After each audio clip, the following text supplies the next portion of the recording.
குச்சில் வீடா இருக்கட்டும், தகர வீடா இருக்கட்டும், ஓடு ஓட்ட வீடா இருக்கட்டும், எதுவா இருந்தாலும் சரி. ஆனா ரிஷப லக்னத்துக்காரன் ஒரு வீடு கட்டுறேன் அப்படின்னா அந்த வீடு தான் அரண்மனை. நம்மளுடைய ஜோசியரோட பங்கு எல்லா இடத்துலயுமே இருக்கு. தனி மனித ஜாதகங்களுக்கு மட்டும் கிடையாது. நீங்க நினைச்சா எது வேணா பண்ணலாம். தொழில் ஒண்ணு புதுசா ஆரம்பிக்கிறோம், ஒரு குழந்தை ஸ்கூல்ல சேர்த்துறோம், ஒரு வெளியூர் பிரயாணம் போறோம், எல்லாமே இந்த அரசு ஊன் அப்படிங்கிறது 200% வெற்றி கொடுக்கக்கூடிய அமைப்பு அப்படின்னு சொல்லலாம். 108 சோழிகளை வச்சு அந்த தற்காலிக பிரசனத்தின் மூலமாகவும் தீர்வுகள் தர முடியும். அந்த இடத்துக்கு வரும்போது அந்த வைப்ரேஷனுக்கு தகுந்த மாதிரியான விஷயங்களை நம்மளால தெளிவா கொடுக்க முடியும். உடம்புல இருக்கிற எல்லாமே பஞ்சபூதங்களால் ஆனதா. உங்க ஜாதகம் நீங்க ஜோதிடம் எடுத்தா கூட நீர் ராசி, நெருப்பு ராசி, காற்று ராசி, நிலராசி இருக்கு. இந்த ஆகாயம் எங்க இருக்குன்னு கேட்டா அதுதான் நடுவுல இருக்கு, அதுதான் மனசு.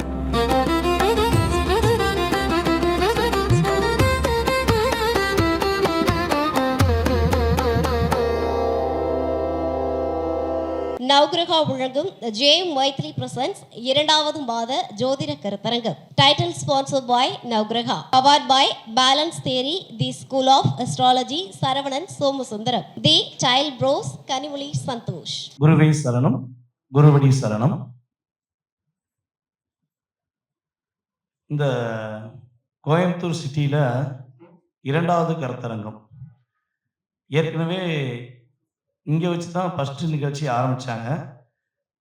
இந்த இரண்டாவது கருத்தரங்கம் மிக சிறப்பாக நடந்து கொண்டிருக்கிறது. இந்த கருத்தரங்கத்தின் நோக்கம் என்ன அப்படின்னா, அனைவருமே ஜோதிடராகிய அனைவருமே ஒற்றுமையுடன் இருந்து ஜோதிடருடைய குடும்பமும் மகிழ்ச்சியாக இருக்கணும் அப்படிங்கிற ஒரே ஒரு மிகப்பெரிய நோக்கம். அதே போல் இந்த உலகத்துக்கே காக்கக்கூடிய தெய்வமான பிருத்திகா தேவி அம்மன், அந்த அம்மனுக்கு தனிப்பட்ட முறையில் மிகப்பெரிய ஒரு பிரம்மாண்டமான கோவில் எழுப்பணும் அப்படிங்கிற ஒரே ஒரு நோக்கத்துடன் நம்முடைய ஜோதிஷ தாரா மைத்ரிமா அவர்கள் இந்த நிகழ்ச்சியை தன்னுடைய முயற்சியின் மூலமாக சிறப்பாக நடத்தி கொண்டிருக்காங்க. இங்கே அமர்ந்திருக்கும் குருமார்கள் அனைவருக்கும் மற்றும் ஜோதிடர்கள் அனைவருக்கும் எனது முதற்கண் வணக்கத்தை தெரிவித்துக் கொண்டு, தற்போது எனக்கு கொடுத்திருக்க தலைப்பு பார்த்தீங்கன்னா, ஜோதிடத்தில் பலன் அறியும் சூட்சமங்கள். அப்போ இங்கே இருக்க ஜோதிடர்களுக்கு எல்லாருக்குமே பார்த்தீங்கன்னா கிட்டத்தட்ட அனுபவங்கள் நிறைய இருக்குது. நீங்கள் நிறைய ஜாதகங்கள் பார்த்துக்கிட்டு இருக்கீங்க. உங்களுக்கு கட்டாயமாக நான் சொல்கிற விஷயங்கள் கட்டாயமாக தெரிஞ்சிருக்கும். எனக்கு கிட்டத்தட்ட நூற்றுக்கணக்கான ஜோதிடர்கள் இருக்கும் இந்த அரங்கத்தில். ஜோதிட சூட்சமங்கள் அப்படிங்கிறது நான் சொல்லக்கூடிய விஷயங்கள் தெரிஞ்ச விஷயமா இருக்கலாம். அதை தாண்டி பார்த்தீங்கன்னா, நம்முடைய நவகிரகா ஜோதிட யூடியூப் சேனல் மூலமாக, ஆன்லைன் மூலமாக பலாயிரம் கோடி கணக்கில் உள்ள மக்கள் பார்த்துக்கிட்டு இருக்கீங்க. ஸோ உங்களுக்கு இது ரொம்ப ரொம்ப பயனுள்ள விஷயமாக இருக்கும் அப்படிங்கிறது என்னுடைய முதல் கருத்தை தெரிவிச்சுக்கிறேன். ஏன்னா இப்போ பார்த்தீங்கன்னா, ஒரு கால் வலினா டாக்டரை பார்ப்பாங்க. அதே போல் பார்த்தீங்கன்னா தலையில் வலினா டாக்டரை பார்ப்பாங்க. உடம்புல என்ன பிரச்சனைனாலும் ஃபஸ்ட்டு டாக்டரை போய் பார்ப்பாங்க. ஓகே, பார்க்குறோம். அந்த டாக்டரை பார்த்த பிறகுமே அவங்க அடுத்து யாரை பார்க்க நினைப்பாங்கன்னா, நம்மளை மாதிரி ஜோதிடர்களை தான் பார்க்க நினைப்பாங்க. ஏன்னா இந்த நவ கிரகங்கள் நம்மளுடைய வாழ்க்கையில் ஏதோ ஒரு மாற்றத்தை கொடுத்துருக்கு, நமக்கு ஏதோ பிரச்சனை வருது. அப்போ இந்த பிரச்சனை ஒரு தீர்வுக்கு வரணும்னா, என்னதான் மருத்துவரை பார்த்தாலும் அந்த மருந்தை அந்த கிரகம் ஏற்றுக்கிட்டாதான் அவங்களுக்கு ட்ரீட்மெண்ட் உடனடியாக சரியாகும். இல்லை சில கிரகங்கள் என்னதான் நீ மருந்து கொடுத்தாலும் உன்னை ஆப்ரேஷன் பண்ணி தான் விடுவேன் அப்படின்னு சொல்லக்கூடிய விஷயங்கள்லாம் ஏற்கனவே பல செயல்பாடுகள் இயங்கி கொண்டு இருக்கு. அப்போ மக்களுடைய கருத்து, மக்களுடைய எதிர்பார்ப்பு எப்படி இருக்குன்னா, சரி டாக்டரை பார்த்துக்கிட்டே இருக்கோம், நம்மளுக்கு சரியாகலை, அப்போ நம்ம ஜோதிடர்கிட்ட கேட்போம், ஜோதிடருடைய கருத்து எப்படி இருக்கு. அப்போ ஜோதிடருடைய வாக்குப்பளிதத்தை வச்சு நம்மளுடைய வாழ்வாதாரத்தை மாற்றிக்கிடுவோம் அப்படின்னு நினைக்கிற நம்முடைய மக்களுக்கு, உங்களுடைய சுய ஜாதகத்தில் கிரகங்களுடைய அடிப்படையின் ரீதியாக நீங்கள் எளிமையாக உங்கள் லைஃப்பில் எப்படி சேஞ்ச் பண்ணிக்கலாம் அப்படிங்கிறத பற்றி நம்ம பார்க்க போகிறோம். ஃபஸ்ட்டு விஷயம், நீங்கள் மெயினாக உங்களுக்கு தெரிஞ்ச விஷயம் வச்சுக்கோங்களேன். உங்களுடைய பேர் உங்களுக்கு தெரியும், எல்லாருக்குமே அவங்களுடைய நட்சத்திரம் தெரியும், அதுக்கடுத்து ராசி தெரியும், ஆனால் கிட்டத்தட்ட ஒரு 60% லக்னம் தெரியும் இல்லையா? ஆனால் கிட்டத்தட்ட ஒரு 40% இன்னும் யாருக்குமே லக்னம்னா என்னன்னு தெரியல. உங்களுடைய ஜாதக கட்டத்தை எடுத்துக்கோங்க, ராசி கட்டத்தை எடுத்துக்கோங்க. இந்த ராசி கட்டத்தில் லான் போட்டிருப்பாங்க, ஷார்ட்டா லான் போட்டிருப்பாங்க. மொத்தமே 12 கட்டம் தான். அந்த 12 கட்டத்துல எந்த கட்டத்துல லா போட்டிருக்காங்களோ அதுதான் லக்னம். ஓகேவா? அப்ப அந்த லக்னம் என்று சொல்லக்கூடிய அந்த அது ஒன்னாம் இடமா நம்ம எடுத்துக்கிறோம். ஓகேவா? அப்ப லக்னம் 1, அந்த லக்னத்தை வச்சு எண்ணிக்கோங்க. 1 லக்னத்துல இருந்து 1, அதுக்கடுத்து 2, 3, 4, 5. ஓகேவா? அப்படி ஒவ்வொரு பாவமா நீங்க எண்ணிட்டு வரணும். அப்ப லக்ன பாவகம், அதுக்கடுத்து 5ஆம் பாவகம், அதுக்கடுத்து 9ஆம் பாவகம். இந்த 3 இடங்களும் உங்களுடைய சுய ஜாதகத்துல 3 இடத்து அதிபதிகளுமே அல்லது 3 இடங்களும் சிறப்பாக இருக்கு அப்படின்னா உங்க லைஃப்ல எவ்வளவு பிரச்சனைகள் வந்தாலும், ரொம்ப ரொம்ப இக்கட்டான சூழ்நிலை, என் லைஃப்ல நான் இதை எதிர்பார்க்கவே இல்லை, இது நடந்துருச்சு, நான் இக்கட்டான எண்ட் ஆஃப் பாயிண்ட்ல இருந்தேன், ஆனா இறைவன் அருளால் நான் தப்பிக்கப்பட்டேன், நான் இறைவனுடைய அருளால் ஒரு நபர் எனக்கு யாருன்னே தெரியாது, அவர் எனக்கு உதவி செஞ்சாரு அப்படிங்கிற ஒரு வாழ்க்கையில உங்க லைஃப்ல நடந்துச்சு அல்லது நடந்திருக்கு அப்படின்னா நீங்க ஒரு முடிவு எடுத்துக்கலாம். உங்களுடைய இந்த நான் சொன்ன இந்த 3 இடங்களும் அற்புதமாக இருக்கணும்.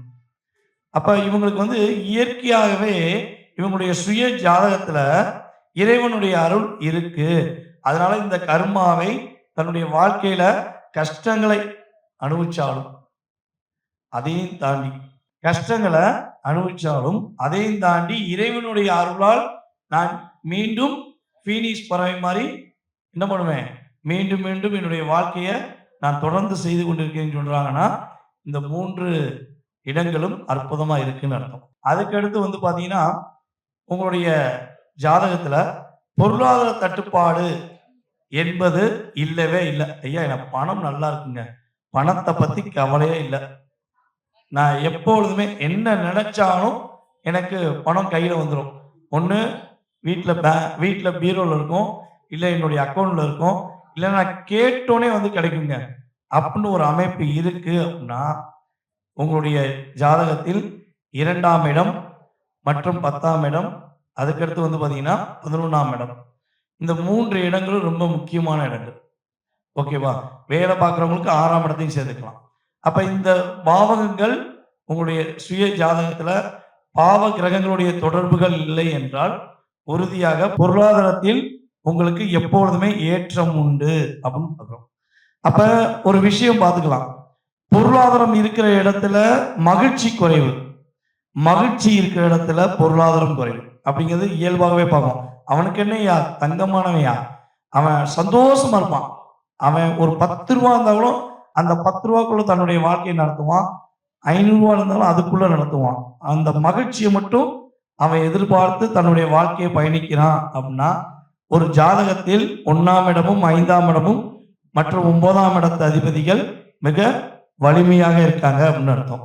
அல்லது அந்த ஜாதகருக்கு 1, 5, 9 தசா புத்தி நடக்குங்கிறது அர்த்தம். அப்ப மைண்ட் ஃப்ரீயா இருக்கும், எதை பத்தியுமே வருத்தப்படாத வாலிபர் சங்கத்தின் தலைவராக கூட இருக்கலாம். வீட்டில் என்ன நடந்தாலும் நான் கவலைப்பட மாட்டேன், ஐ டோன்ட் கேர் அப்படிங்கிற ஒரு அமைப்புல ஒரு ஜாதகர் இருக்கீங்க அப்படின்னா உங்களுக்கு இந்த 3 இடம் சிறப்பா இருக்கு. பணத்தை பத்தி கவலைப்படாம இருக்கீங்கன்னா 2, 6, 10, 11 சிறப்பா இருக்கு அப்படின்னு சொல்லலாம். அப்ப இந்த 2 விஷயமும் ஒரு மனிதனுக்கு ரொம்ப ரொம்ப முக்கியம். இந்த 2ம் இருந்தா எல்லாமே நம்மளை தேடி வரும், எதையும் தேடி நம்ம போக தேவையில்லை. ஒரு மரியாதை உள்ள இடத்துல ஆட்டோமேட்டிக்கா ஒரு கூட்டம் வரும், அதே போல பணம் உள்ள இடத்துல தானாக சேர்ந்த கூட்டங்கிற மாதிரி பணம் வந்தோடனே வேண்டாம்னு சொல்லிட்டு விட்டுட்டு போன உறவு கூட தேடி வருவாங்க. இது இயல்பாகவே நடக்கிறது. அப்ப இந்த இடங்களுடைய செயல்பாடு எப்படி இருக்கு அப்படிங்கிறத உங்க சுய ஜாதகத்துல பார்த்துக்கணும். இந்த சுய ஜாதகத்துல உங்களுடைய வாழ்க்கையில நல்லா போயிட்டு இருக்க வாழ்க்கை திடீர்னு ஒரு அடி எதிர்பார்க்கவே இல்லைங்க. என் லைஃப்ல நான் இப்படி ஒரு அடியை எதிர்பார்த்ததே கிடையாது. நான் கரெக்டாக தான் இருக்கேன், நான் நேர்மையாக தான் இருக்கேன், கூட இருக்கவங்க எல்லார்ட்டையும் ஒரு புரிதலுடன் அவங்களுக்கு நல்லது மட்டும் தான் செஞ்சிருக்கேன். ஆனால் என்ன மட்டும் யார் அடிக்கா எவன் அடிக்கான்னு தெரியல, கிரகங்கள் தான் அடிக்குதா இல்லை அடிக்க சொல்லி தூண்டுதான்னு தெரியல. எனக்கு ஒரு பிரச்சனை வந்துக்கிட்டே இருக்கு, ஒரு பிரச்சனையை முடிக்கிறேன், இன்னொரு பிரச்சனை ஆட்டோமேட்டிக்காக வந்துடுது. ஸோ இந்த பிரச்சனைக்கு என்னால் தீர்வு காண முடியல அப்படின்னு நீங்கள் ஃபீல் பண்ணுறீங்க. உங்களுடைய மனசில் ஒரு கேள்வி உதயமாகுதுன்னா செக் பண்ணி பாருங்க. உங்களுடைய 5ஆம் இடம் மற்றும் 9ஆம் இடத்து அதிபதிகள் 1, 6, 8, 12க்குள்ள மறைஞ்சிருப்பாங்க. அதனுடன் பாவ கிரகங்கள் என்று சொல்லக்கூடிய நம் நிழல் கிரகங்கள் ராகு கேது பகவான்கள் அல்லது சனி பகவானுடன் தொடர்புல இருப்பாங்க அப்படின்னு அர்த்தம். இப்படிப்பட்ட கிரக அமைப்பு இருந்தா மட்டும்தான் என்ன செஞ்சாலும் பிரச்சனை, எது செஞ்சாலும் பிரச்சனை அப்படிங்கிறது ஒரு ஜாதகத்துல இயங்கி கொண்டு இருக்கும். சரிங்க, இப்படி ஒரு ஜாதகம் எனக்கு தான் இருக்கு, அப்ப இதுல இருந்து எனக்கு ஒரு தீர்வு கிடையாதா, இதுல இருந்து எனக்கு ஒரு மிகப்பெரிய மாற்றம் கிடையாதா? இந்த மாற்றத்தை ஒரு எளிமையான முறையில ஒரு சின்ன பரிகாரம் சொல்லுங்க அப்படின்னு எதிர்பார்க்குறீங்க அப்படின்னா, ஃபர்ஸ்ட் விஷயம் தெரிஞ்சுக்கோங்க. நம்மளுடைய ஜாதகத்துல 2 தானங்கள் இருக்கு, சரியா? அப்ப உங்களுடைய ஜாதகத்துல தர்ம ஸ்தானம் அப்படின்னு சொல்லுவோம், அதாவது தர்ம கர்ம ஸ்தானம் அப்படின்னு சொல்லுவோம். இன்னொன்னு விதி பலன் அப்படின்னு சொல்லுவோம். பாவ கிரகங்களால் உன்னுடைய கர்மாவே இதாயா, நீ பிறந்ததே உன்னுடைய கர்மாவை அணிவிக்க தான் பிறந்த, அதனாலதான் கர்மஸ்தானம் உன்னுடைய ஜாதகத்துல இயங்கி கொண்டே இருக்கு, கர்மா பலன் தான் அப்படின்னு சொல்லி ஸ்டார்ட்டா முடிப்பாங்க. அப்ப இந்த 2 ஸ்தானங்களை நீங்க சரியான முறையில இயக்கணும். சில பேர் என்ன பண்ணுவாங்கன்னா, ஐயா நான் நிறைய பேருக்கு தானம் கொடுத்துக்கிட்டே இருக்கேன், நான் கொடுத்து செவந்த கைங்க, ஆனா கொடுத்தாலும் பிரச்சனை எனக்கு இருக்குங்க அப்படின்னு சொல்லுவாங்க. சில பேர் வந்து பாத்தீங்கன்னா, நான் நிறைய பரிகாரம் பண்ணிட்டேன், நான் பண்ணாத பரிகாரம் கிடையாது, போகாத கோயில் கிடையாது, நான் பார்க்காத ஜோசியர் கிடையாது, ஆனா என்ன பண்ணாலும் எனக்கு அதற்கான சரியான தீர்வு கிடைக்கல அப்படின்னு சொல்றாங்க. ஏன்னா நம்மளோட ஜாதகம் பார்க்க வந்தோடனே நம்ம ஏதாவது ஒரு கோயில் போக சொல்லுவோம், நீங்க இந்த கோயில் போங்க, இந்த வழிபாடு செய்யுங்க. ஃபர்ஸ்ட் நான் என்கிட்ட வந்து நேரடியாக ஜாதகம் பார்க்க வந்தாலும் சரி, ஆன்லைன் மூலமா ஜாதகம் பார்க்க வந்தாலும் சரி, நான் சொல்லக்கூடிய முதல் விஷயம் என்னன்னா, உங்களுக்கான வழிபாடு. ஃபர்ஸ்ட் உங்களுக்கான வழிபாடை நீங்க என்ன பண்ணணும், நம்பிக்கையோட செய்யுங்க அப்படிங்கிறது தான் நான் ஃபர்ஸ்ட் சொல்லுவேன். அவங்க ஜாதகத்துல 1, 5, 9 சிறப்பா இருந்தா ஃபர்ஸ்ட் அவங்களுக்கு நம்ம கொடுக்கக்கூடிய விஷயம் என்னன்னா வழிபாடு தான். இந்த வழிபாடை அதாவது வழிபாடை வந்து போய் செய்யுங்கன்னு நாங்க சொல்றோம், ஓகேவா? ஜோதிடர்கள் எல்லாமே சொல்றோம்னு வச்சுக்கோங்களேன். இத ஆத்மாத்மான செய்யற முறைகளும் இருக்கு. அவர் சொன்னாரு நான் செய்யறேன், எப்படி அவர் சொல்றாரு நான் அதனால செய்யறேன் அப்படிங்கிற 2 விதமும் இருக்கு. ஆத்மாத்மா செய்யறாங்க அப்படின்னா அவங்க சுய ஜாதகத்துல உறுதியாக 1, 5, 9 எந்த பாதிப்பு இருந்தாலும் குருவுடைய பார்வை இந்த 3 பாவகத்துல ஏதாவது ஒரு பாவகத்துடைய தொடர்புல இருக்கும். அப்படி இருந்தா மட்டும்தான் என்ன பண்ண முடியும், ஆத்மாத்மாக நான் உன்னை நம்பி வந்துட்டேன் எனக்கு வழி கூடுன்னு சொல்லி கும்பிடுவாங்க. இதே குரு பார்வை இல்லைன்னு வச்சுக்கோங்களேன், நீங்க என்ன பண்ணுவீங்கன்னா, அவர் சொன்னாருங்க வாங்க போய் இத்தனை மணிக்கு கோயில் போகணுமா, செவ்வாய் கேதுவோட பாதிப்பு இருக்கான், செவ்வாய்க்கிழமையில யமகண்ட நேரத்துல காலையில போய் விநாயகரை போய் கும்பிட சொல்லி விநாயகருக்கு வெள்ளமோ கல்கண்டு வைக்க சொன்னாங்க, நான் போய் வச்சுட்டு வந்தேன், 9 வாரம் செய்ய சொன்னாரு, நானும் செஞ்சு பார்த்தேன், எனக்கு ஒண்ணுமே நடக்கல. இந்த கமெண்ட்ஸ் போடுறவங்க ஃபுல்லாமே இந்த அமைப்புல இருப்பீங்க. அப்ப உங்களுடைய ஜாதகத்துல கிரகமே உங்களுக்கு வலிமை கொடுக்கல, ஒரு வழி கொடுக்கல, அதனால இந்த பிரச்சனை. அப்ப இதுக்கு என்ன தீர்வு? உங்களுடைய 1, 5, 9 என்ன பண்ணணும், ஃபர்ஸ்ட் இயக்க வேண்டும். அதை இயக்கினா மட்டும்தான் நம்ம என்ன பண்ண முடியும், நம்மளாக நம்மளை பத்தி உணர்ந்து செய்ய முடியும், ஓகேவா? சோ அதற்கு நீங்க என்ன பண்ணணும், உங்களை ரெடி பண்ணணும், ஓகேவா? சோ இதெல்லாம் நீங்க வந்து ஜோதிடத்தில் உள்ள மிகப்பெரிய சூட்சமங்கள். இதை நீங்க எப்படி இயக்க கத்துக்கிறீங்களோ அப்ப நீங்க உங்களை உணர முடியுங்கிறது கரெக்ட். அப்போ 1, 5, 9 இயக்க வேண்டும் என்றால் என்ன செய்ய வேண்டும்? ஃபர்ஸ்ட் விஷயம், காலையில எந்திரிச்சோனே உங்க முகத்தை நீங்க வந்து கண்ணாடியில பார்க்கணும். பார்த்து நீ இன்னைக்கு நல்லது செய்வ, உனக்கு நல்லதே நடக்கும்னு என்ன பண்ணணும்? உங்களுக்குள்ள ஃபர்ஸ்ட் ஒரு எனர்ஜி பவர் வேண்டும். அந்த எனர்ஜி பவர், அப்போ உங்களுக்குள்ள ஒரு தன்னம்பிக்கை, உங்களுக்குள்ள ஒரு என்ன சொல்றது, உங்களை நீங்களே இயக்கிக் கொள்வதுன்னு சொல்லுவோம். அப்போ 1ஆம் இடத்தை இயக்க வேண்டும் என்றால் அது உங்களால் மட்டும்தான் முடியும். இதை வேற யாரும் வந்து கொடுக்க முடியாது. ஏன்னா தன்னை பற்றி அறியாதவன் எப்பொழுது வெற்றி பெற முடியும்? முடியவே முடியாது. நீ தப்பு செஞ்சாலும் சரி, சரி செஞ்சாலும் சரி, அதோடைய உன்னுடைய உள் மனசு சொல்லும் பார்த்தீங்களா, அதுதான் வெற்றி. ஓகேவா? அப்போ 1ஆம் இடத்தை இயக்க நீ டெய்லி என்ன பண்றீங்க? உங்களுடைய மோட்டிவேஷன் ஸ்பீச் நீங்களே ஃபர்ஸ்ட் பேசிக்கிறீங்க. அப்ப 5ஆம் இடம், 5ஆம் இடத்தை இயக்கணும்னா என்ன செய்யணும்? இந்த 5ஆம் இடம் வலு இல்லாம இருக்கு அப்படின்னா, சிறு குழந்தைகள் இருப்பாங்க பாத்தீங்களா, உங்க வீட்டு பக்கத்துல அல்லது உங்க வீட்லயே இந்த சின்ன குழந்தைகளுடைய புன்னகையை பார்க்கணும். அந்த குழந்தைகளுடைய சிரிப்பு இருக்கு பாத்தீங்களா, அதுவே உங்களுடைய 5ஆம் பாவத்தை இயக்குவதற்கான ஒரு மிகப்பெரிய சக்தி. அப்ப பக்கத்து வீட்டுல குழந்தை இல்லை, குழந்தைய பார்த்தா ஏதாவது தேவையில்லாத பிரச்சனை வரும், பக்கத்து வீட்டுக்காரங்க எனக்கு ஆகாது, இப்பெல்லாம் நிறைய பேர் இப்போ வந்து இருக்கும். முன்னாடிலாம் வந்து பாத்தீங்கன்னா என்ன பண்ணுவோம்னா, பக்கத்து வீடு நம்ம வீடும் சொந்தக்காரங்களாம் பழகி இருந்தோம். இப்போ நம்மளுக்கு ஃபர்ஸ்ட் எதிரியே பக்கத்து வீட்டுக்காரன் தான், எதிர்த்த வீட்டுக்காரன் தான். அப்படித்தான் வாழ வேண்டிய சூழ்நிலை இந்த கலியுகத்துல வந்துருச்சு. அப்ப என்ன பண்ணலாம்?